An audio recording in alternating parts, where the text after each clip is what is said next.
Well, could have been worse. I could have lost. Thanks for listening to KC Sports Network, proudly presented by Emprise Bank. If you're thinking about starting a business or know someone who is, check out Emprise Bank's SBA loans. It's always good to know your options, and they can be your partner in possible. It took double overtime, but the Missouri football Tigers put away the Vanderbilt Commodores 30-27, thanks to a missed field goal, as Missouri advances to 4-0 on the season. What is up, everybody? Welcome into the Mizzou That 2 post-game show here on KC Sports Network. I'm Tucker Franklin, hanging out with you guys, trying to make sense of that game. I was fortunate enough to go to the game and watch this performance in person. I got to see it all happen right in front of my eyes. Very fortunate to be able to go to the game, watch it all happen. I did have a whole drive back to Kansas City, whole 2-3 hour drive, to get my thoughts gathered, to be able to talk about this game. We're going to run through it. We're going to do the drive summary, scoring summary, some things that stuck out, obviously some game notes as well. From the Missouri Sports and Information Department, they do a good job putting those nuggets out. I want to get those nuggets passed along to you as well as you're listening to this podcast. Really do appreciate it. Make sure to hit the like and subscribe button. Let me know in the comment section below if you are watching on YouTube what your thoughts were of the game. If you were there, let me know your thoughts. I put out a little joke I made on Twitter about being at the game with 5 missed field goals. Crazy game. One of the stupidest college football games I've ever seen in person. Just an absurd game. We'll get into it, obviously, but I want to start off with some just general notes from the game, obviously, as it is a double overtime game. Missouri moving on to 4-0, 1-0 in the SEC Conference play. This game opened up SEC Conference play for the Tigers. It is the second straight season that Missouri has opened 4-0. Obviously awesome. And for the 20th time in program history, they've gone 4-0. The Tigers have gone to post a winning season each of the previous 19 years in which they have won their first 4 contests. Off to a great start for the Tigers. We know the bar is not a winning season, but for what the Missouri Tigers want to do, got to have a winning season to do that. So I thought those were all very interesting. Missouri's obviously this year 8th win. 8th straight victory for the Missouri Tigers. You guys probably already know they hold the nation's longest FBS winning streak, which goes back to November 11th. Of 2023, this matches their 1941 streak for the second longest in school history. The current win streak also marks their longest since 1960 and 1961, when Mizzou officially won a program record 13 games in a row, spanning back to September 17th, 1960 to September 30th of 1961. Some impressive marks, truthfully, that Mizzou has been on. You got to win your clunkers. That's what they did here. They still won. That's what kind of... Look, they didn't look good. We'll get into it a whole lot later. I'm giving you some general, high-level, off-the-top kind of notes here with this game, but didn't look good. Still got it done. That's what matters. Doesn't matter the little number next to your name either. I know people want to make a big deal about that. It won't. But we talk about this being a double overtime game. This is the first overtime win since 24-23 overtime win over Florida in 2021. And the program's first multi-overtime victory overall since a 4-overtime win over Tennessee in 2012. Missouri did trail at the half 13-10. We will talk about that in a second. They should not have trailed at the half. And that broke their streak of leading 15 straight regular season games at the half. Pretty impressive streak there. It was the second longest streak in program history. That's dating back to 1997 to 1999. That was 18, so they still had 3 more games to go. Well, 2 more if they would have got this one. Should have had this one, truthfully. Another sellout. Thank you, K-State fans, for selling this one out for us. 10-game sellout streak for the Missouri Tigers. As we have those general notes out of the way, let's go ahead and get into the scoring summary as Joseph McVay kicked off the scoring from a 65-yard touchdown pass from Diego Pavia.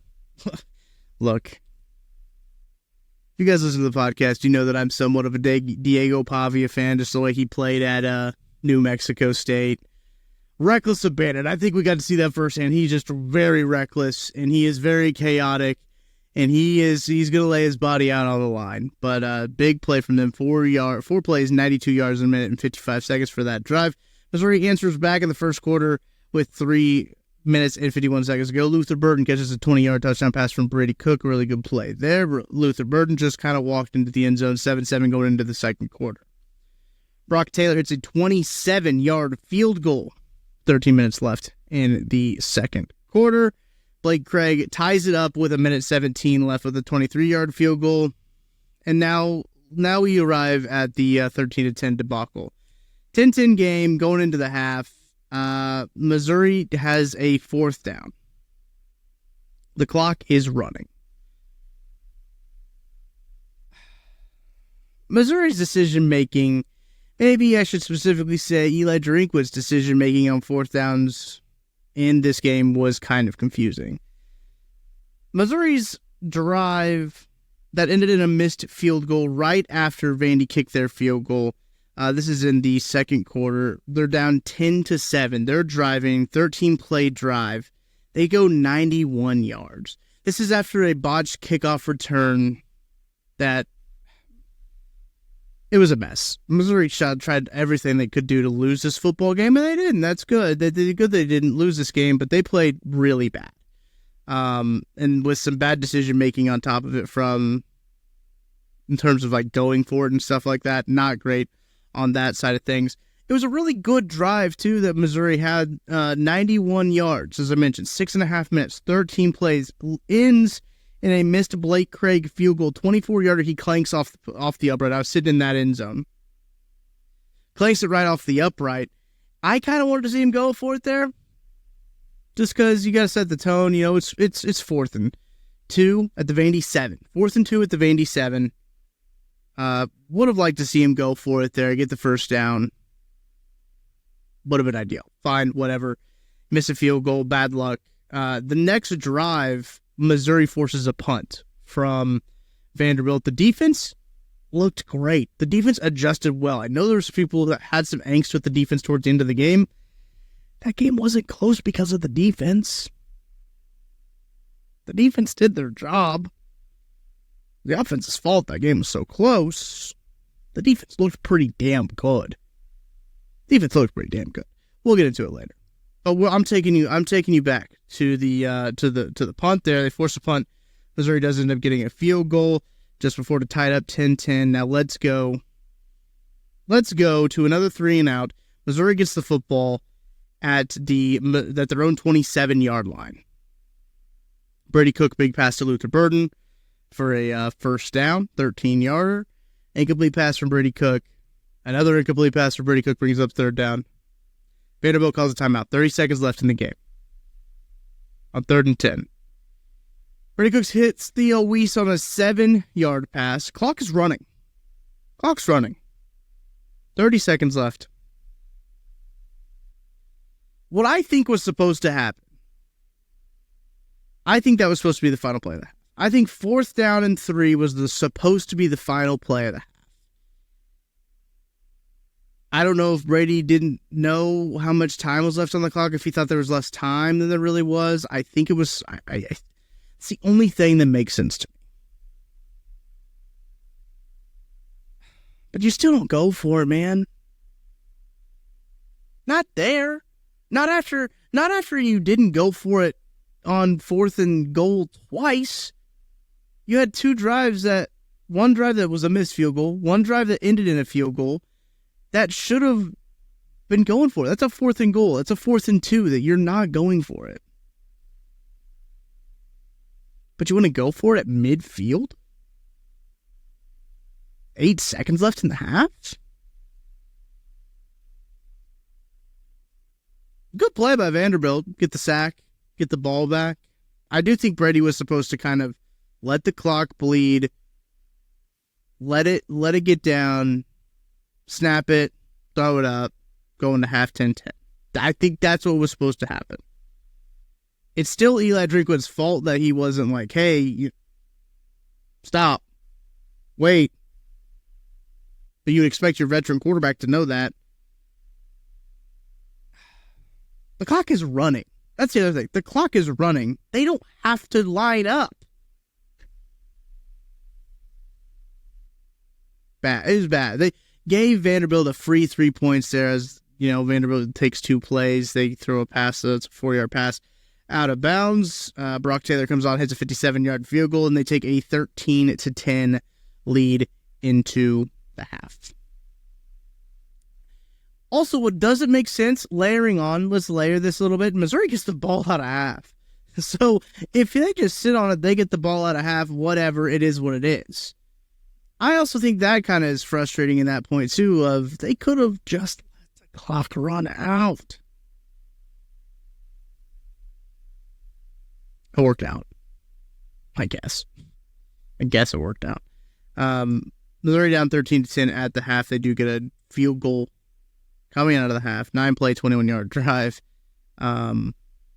for the Tigers. Blake Craig, 54-yard field goal. Look, defense again. I'm gonna say it again. Another 3-play, minus 4-yard drive. So let's look at the last drives for the Vanderbilt Commodores as we're running through this drive summary here, because I think this is important to note. Yeah, they had a big 10-play drive that led to a field goal. Their touchdown drive, again, a busted coverage. Guy just gets beat. We've seen that a couple times. That's a 4-play drive, 92 yards, whatever. Field goal drive, 10-play, 66 yards. After the field goal, here's the Missouri defense drives, what they've allowed. 3 plays, minus 6 yards. Punt. 3 plays, 5 yards. So minus 1 total. And then the field goal, which was basically gifted to them, 2 plays, 4 yards.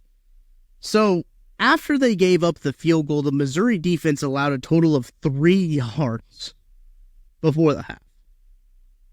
That's pretty good. Out of the half, let's add that to it. Minus 4 yards. That's -1. Minus 1 yards allowed in Vanderbilt's 1, 2, 3, 4 drives after they took a 10-7 lead. Oh, you want to add another drive? Fine, let's add another one. That's 3 plays for minus 6 yards. So that's minus 7 yards. What the Vanderbilt offense had as Missouri took a 20-0 lead by that point. But the defense was rolling. Like, I tip my cap to Corey Batum and the defensive staff. What they have shown so far in game in terms of adjustments has been really impressive to me. I know a lot of people were upset about, like, oh, how come you're not spying Diego Pavia? They were. He's just a psycho. Diego Pavia is a psycho. He just ran through the spy, and he would just muddy it up so much that then he would like leak out there and get out there. Like, they were spying. Not very well, but they were spying. That was happening. So I do think, like, Missouri goes up 20-13. They do get the touchdown from Marcus Carroll, 3-yard touchdown run that comes after Nate Noel's 64-yard touchdown run. He had a big night. Big night for Marcus Carroll. We'll get to the stats here in a little bit. Big night for him. But then, Vanderbilt does find it out eventually. They tied up at 20 with an 8-play, 80-yard touchdown drive that's capped off by Newberry for a 4-yard touchdown run. Diego Pavia did kind of, like I mentioned, he was kind of running on him here. Like 15-yard run for him there. He was making things happen with his legs when he got into trouble. That's just what he does, man. Again, another three and out after a missed field goal by Blake Craig. Takes him into the fourth quarter. Tough 40-yard miss from Blake Craig there. Then Missouri forces another 3 and out. Then another missed field goal from Blake Craig. I was sitting in the south end zone, right? I had a perfect view. It was very predictable when Blake Craig walked out there for this field goal after he had just pushed the two field goals that he missed. He pushed just a bit. The one went off the upright. The 24-yarder went off the upright, the far right upright. He was on the left hash. If you're facing that field goal, left hash, far right upright. When he was going towards the north end zone, he missed it, which I'm not sure that was a miss. I'm not so sure that was a miss. I thought he kind of tucked it in there. I got to see a replay, obviously, because I was in the obviously the opposite end zone of that field goal going through. seemed like he tucked that one in there. Nevertheless, misses it wide right. Again, on the left hash, misses it wide right. Looking at the field goal. The most predictable thing for him to do here was to pull this. He didn't strike it very well. It wasn't struck very well. But he missed another field goal here. 46-yard, he missed that one. Pulled it a little bit. Didn't strike it very well. Pulled it to the left. That was a tough one. Especially with the team still tied at 20. Vandy getting the ball back. They drove 39 yards to get themselves into field goal range. Brock Taylor steps up and missed a 50-yard field goal. Another missed field goal. Here's another fourth down situation we can get into a little bit. Eli Drinkwitz was all over the place, man, when it came to fourth down decision making. This drive put together an all right drive. 5 plays, 21 yards, 2 minutes off the clock. Missouri gets down to a 4th and 1, a 3rd and 1, really.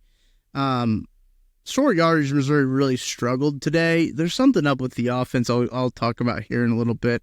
Some of the notes that I'd made from the offense. But they don't get it in with Nate Noel, run for no gain to bring up a 4th and 1. I believe Vandy might call a timeout right after that run to stop the clock. Missouri gets up to the line, tries to draw them off sides. Then Missouri calls a timeout. And look, if you're not going to be able to gain 1 yard, do you deserve to win the game? That's kind of the thought process I have. So go for it. Get the yard. They're right now at the Vanderbilt 47, so field goal out of the question. Field goal is out of the question. I think you get that 1 yard. You got plenty of time and a minute 14 left to try to get into field goal range for Blake Craig to try to hit another one, or you go for the end zone. But I think they should have went for it. Instead, they send Luke Bauer out there for a 40-yard punt. Fair caught at the Vanderbilt 7. Vandy just knees it out for overtime. They're content playing for overtime. Apparently, so was Eli Drinkwitz. He was content playing for overtime. It worked out, but that's the one decision that does not make a whole lot of sense. There was not a whole lot of making sense of Eli Drinkwitz's decision making on fourth downs. It's not an easy situation. I understand that they're not in an easy spot because it's on the Vanderbilt. They're in midfield with 4th down and 1. If they don't get it, they give Vanderbilt a really good shot to make a field goal to win the game. And I think that was the hesitation. From Eli Drinkwitz. Hey, if we don't get this, we're going to give them a pretty prime spot to make maybe 10 yards, get a first down, and then they can win the game. I would have trusted Missouri's defense there, truthfully, because Missouri's defense played really well. But that's neither here nor there. I guess I understand more where he's coming from with this one than the 4th down going into the half or any of the 4th downs in the red zone. I can kind of justify this one a little bit if you feel more comfortable playing for overtime. But still, I think that you don't deserve to win a game if you can't get a yard. They could have pulled something out. I do think too, this offense is missing something. There's something missing in this offense that was there last year that's not there this year. Doesn't have anything to do with Cody Strader or any of the guys that they missed. Nate Noel ran the ball really freaking well today. They do a really good job running the football. They need to run the football more. It's the lateral movement of this offense. I feel like we're not seeing a lot of the jet motions, a lot of the different motions to get defenses moving laterally to then where you can beat them vertically. We're not seeing that a whole lot. We're not seeing the touch passes. We're not seeing Luther on a jet handoff or a jet sweep. We're not seeing that. And I feel like they really could have benefited in this game because I thought Missouri out-athleted them, Vanderbilt, by a lot. I thought that they could get the edge. Luther was the best athlete on the field a lot of the times. And I think that he showed on some of the punt returns, too, that he could get loose. He could get loose with it. But we just haven't seen that a whole lot this year. I wonder if it is something where they're trying to play it close to the chest. I don't know. But, Would love to see some more.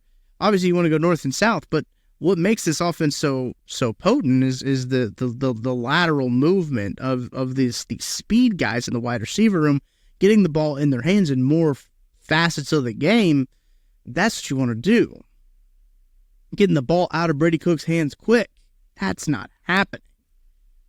The screen game, the quick game, it's not there. I don't know what it is, man, but there's something about this offense that's lacking, and why we couldn't come at a better time.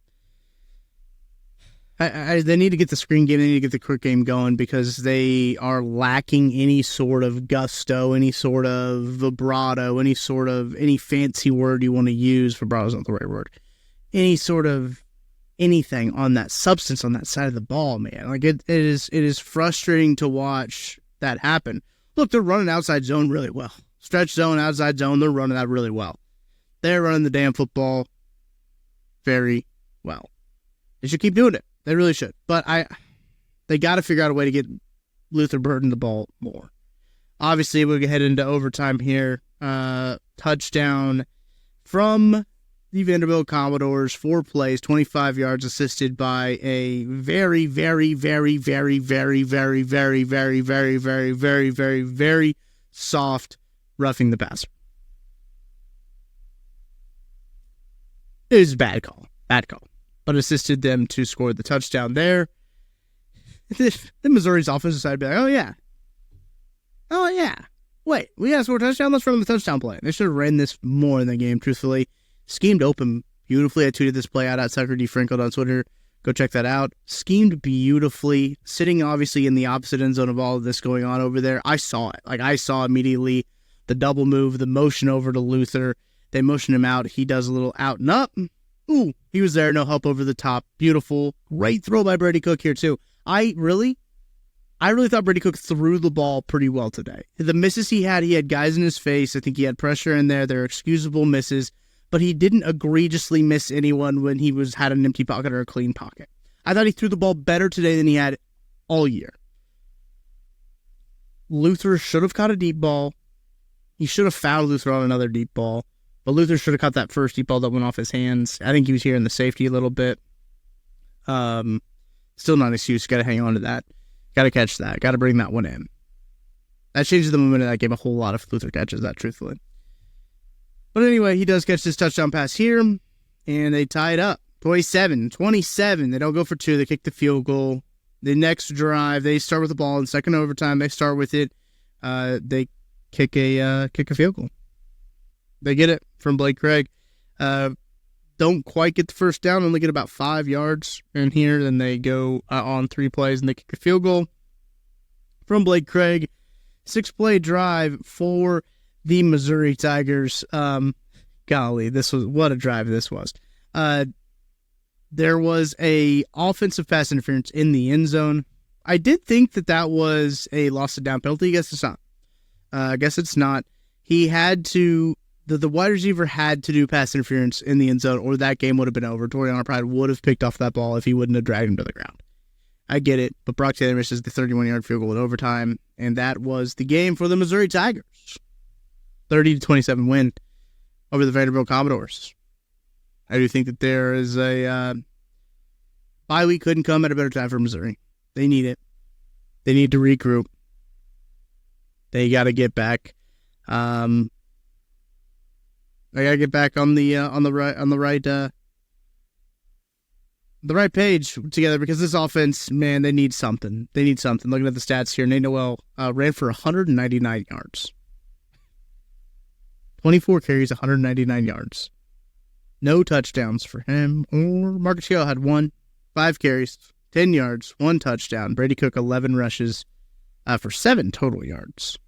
There's some sacks included in there, the way that they do it. Brady Cook, 23 of 37, 226 yards, 2 touchdowns, long of 27. Luther Burden hauls in 6 catches on 10 targets, 76 yards for 2 touchdowns as well. Theo Weiss, the second leading receiver, with 5 catches, 55 yards, 9 targets for him. Brett Norfleet hauling in all 3 of his targets, 13 yards. Marcus Carroll also hauling in 26 yards on 2 catches, 3 targets. He dropped 1. where he did have all day to run. That's just how it goes, though, as Blake Craig went 3 for 6 on his field goal attempts. 2 misses from the Vanderbilt Commodores. Brock Taylor misses from 50 and 31 for him. Misses on Blake Craig of 24, 40, and 46. 5 missed field goals in this game as a whole. Diego Pavia is the leading rusher for the Vanderbilt Commodores. 84 yards, on 17 carries. He goes 14 of 23, 178 yards and 2 touchdowns. Look, Mizzou did a good job on defense. I really do. You're going to look at this game and you're going to see 20 points given up. 27 points given up. But Missouri could have scored more, and I don't think Missouri did an awful job on defense. I know some people might say, I don't know. I don't think Missouri played bad at all on defense. 324 total yards for Vanderbilt, 178 through the air, 146 rushing, 8 penalties for 93 yards for the Commies as well. 3 penalties for Missouri. They really did clean it up on that front of things. That is a positive. They did clean up the penalties there for the offense. That's good. Only 3 penalties for 33 yards. Missouri Tigers win the time of possession 33 minutes and 6 seconds to 26 minutes and 54 seconds. Let's get some stats here. Let's get some game notes here presented by the Missouri Sports Information Department. They put these out after the game. Want to let you know of all of the record watches we're looking at and kind of some of the cool trends we get to see after these games. Brady Cook, tallied 226 passing yards today on 2 touchdowns, increasing his career passing yards to 7,424 yards, trailing Brad Smith by just over 1,300 yards for the number 3 spot on Mizzou's all-time list. His 200-yard passing day is the 23rd of his career, the 3rd highest total in program history. He's close to Chase Daniel, who's in second with 30. And Drew Lock holds the record with 34. Again, I don't know if he can get there. If he throws for 200 yards, if they play 10 more games, he's not going to get there. But he could certainly get to number 2, which is very interesting. I tweeted something out about Brady Cook's stats. I think it's really interesting to look at his stats where he stacks up all time in Missouri passing records and kind of how he's been regarded so far as a Missouri quarterback. Nate Noel logged a career-high 199 yards today, surpassing his previous personal best of 193 for App State against ECU. His 64-yard run in the third quarter was the longest run for a Tiger since Tyler Beatty broke off a 73-yarder against Vandy in 2021.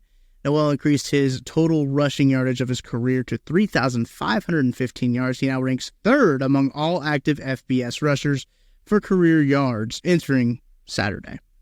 Very impressive from Nate Noel. I've been very impressed with his performance. He's been running the ball really well. Theo Weiss Jr. also reached a 2,000-yard milestone for receiving yards with his 55-yard performance. He now has 2,013 yards for his career. Really good day for him. Let's move to the defensive side of the ball again, as I'm feeling pretty good about this Mizzou defense. Truthfully, they had 6 passes deflected in this contest. Pretty impressive. There were some pretty big pass deflections from the defensive line when they really needed it in overtime and in some other clutch moments as well. Chris McClellan had a 2.5 tackles for loss for his career best, along with a career-high 7 total tackles. With Chris McClellan was a dog on that front line. That defensive front looked really good. Marvin Burks led with 12 tackles, career high, most by any Tiger this season. Zion Young also set a new season high with 7 tackles, matching his previous career best for Michigan State versus Michigan on October of 2022. Sidney Williams also had himself a day, eclipsed 100 career tackles with 4 tackles today, bringing his career total to 102. And from the beginning of the second quarter to the 5-minute and 29-second mark of the third quarter, the Missouri defense only allowed 3 total yards in a span of 24 minutes and 31 seconds. That's what I'm saying. This Missouri defense did play really well. The Missouri offense just couldn't take advantage of it when they played. Missouri could have put this game away early in the third. They really could have, but their offense couldn't get it done. That's tough. Tough that they couldn't get it done, but look, can't go 5-0 without going 4-0. Missouri does have a bye week next week, but we'll be back with you guys on the Mizzou That's Who podcast, aiming for Tuesday. We'll have that show out for you Tuesday. We're looking to nail down a special guest for you as we head into the bye week. Big game coming up against Texas A&M. We'll love to see some more offensive creativity from the Missouri Tigers in this game. And hey, let me know if you want me to bring back voicemails. I was thinking about it on the drive home. I was like, man, maybe this would be a good game to open up the voicemails for. Get the the people's thoughts on this Missouri Tigers team.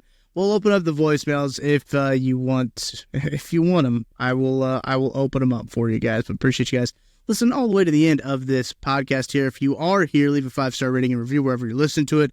Like and subscribe on the Missouri KCSN Mizzou Facebook or YouTube page. Facebook. What the hell am I talking about? It's too late. I'm recording. It's just eclipsed midnight here in Kansas City as I am recording this podcast. So appreciate you guys waiting for me to get home to record this podcast, to get in the right frame of mind to record this podcast, and listening to it. Really do appreciate it. We're in a race with the KU channel on the KCSN side.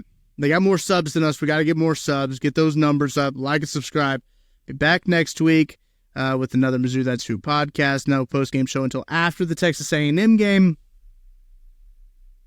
Thank goodness. Exhale, Missouri fans. They won. We're okay. They did it. Could be worse. They could have lost. That's going to do it for me. Appreciate you guys listening all the way to the end. Talk to you later.